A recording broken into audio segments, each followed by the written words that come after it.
two parts to your nervous system, so two sides. So one is your sympathetic nervous system and one is your parasympathetic nervous system.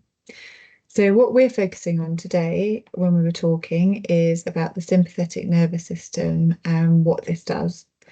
So it performs a really important function if you're under threat. So it is when you have got some form of threat coming towards you, your body responds to keep you safe and protected. So if you imagine that lion running towards you, then your body needs to say to you, run, get out of here, save yourself, and give you the biggest boost of adrenaline that you can to run as fast as you can. So if you're in a fight or flight situation, then you need that adrenaline. You need your body to put all of its effort into focusing on your survival. The problem is that we can't live in a state of survival. We can't exist and have everything function well if we're in this sympathetic state. So, for example, if a threat comes towards you, something that you're fearful of, for example, a bee, this is something that you know you've seen before, but you're fearful of it. And so everything within you says run. So your nervous system will support you with that and it will make you run as fast as you can. What it won't do is assess for risk around you because you're really focused on getting away from this bee. So it's not going to help you say, is the road clear? Am I driving at the moment? Am I in danger? Do I need to take care of anything else? It will simply channel all your energy into removing you from the dangerous situation it perceives as being with this bee. What else happens during a sympathetic nervous response is that your heart tends to beat faster. Your eyes can be a bit blurry, a bit glazed. You can sometimes have a bit of a ringing in your ear. You might feel slightly sweaty. And you just feel your brain doesn't feel that it's got the clarity it would do normally because you're so worried and tense, you can't think straight. In that state, we can't make good choices. So we can't make balanced decisions, we can't make good choices because our body is flooded with adrenaline and it's just preventing us from thinking clearly. So if you think about getting frustrated when something doesn't go your way or something's difficult, which is a very normal reaction, but when you get frustrated, your body starts to kick into this response. And so the anxiety then comes, and then you can't think straight, which means you can't perform whatever task you were needing to do. For example, if we took the example of losing something, so suppose you lost your mobile phone.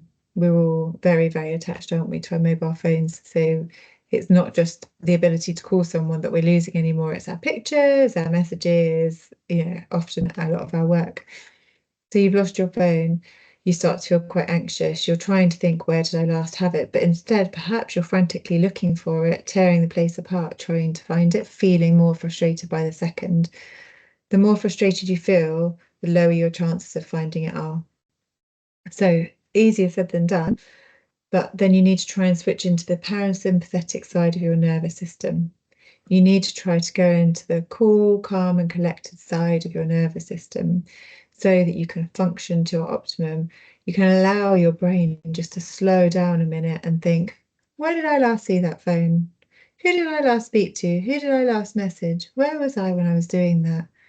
Telling yourself out loud, speaking out loud to yourself is really important in this situation because you're saying to yourself, people lose their phones all the time. I lose my phone all the time and I always find it.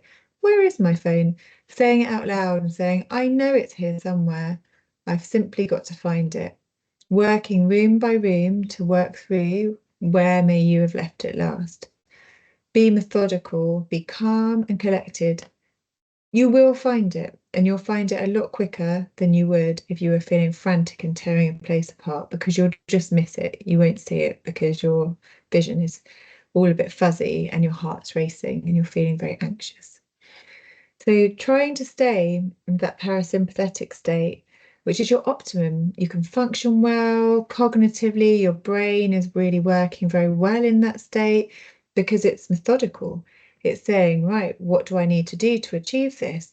Okay, let me do that now. What does my body need? What resources do I need? What help do I need to ask for? maybe that you need to ask for some support to achieve whatever task you need to do. If you're in your parasympathetic nervous state, not only can you help yourself, but often you can help others in that state too. But it's allowing you to function to your optimum. It's okay if if you can't find something, say to someone, oh, suppose you're in a shop. Oh, I'm struggling to find this product that I'm looking for. Please, could you help me? And they say, oh, it's on aisle 21.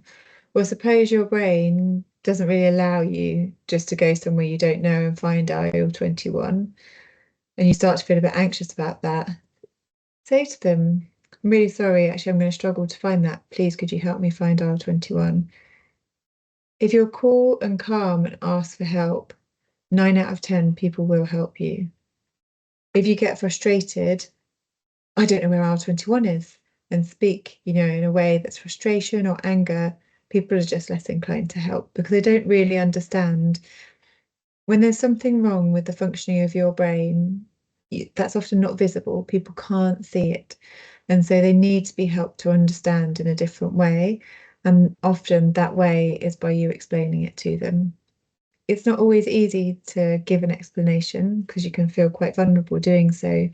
But actually, your goal is to help yourself, to go to the supermarket and find what it was that you were looking for and achieve it. And however that happens is the best way for you. So, thinking about your nervous system, one helpful side, one really unhelpful side. Unless you're in a real danger situation, then of course you need that sympathetic side to kick in. If you're in a situation where your life's under threat, you need that response. Most of the other time, you really need to try and practice keeping yourself in that parasympathetic state so that you can function.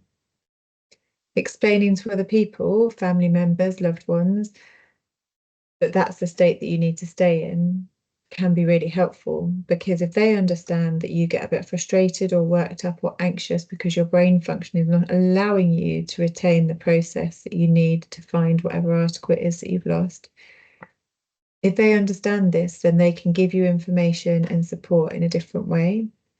So explaining to them, this will make me quite frustrated, or I struggle with this, will help everybody.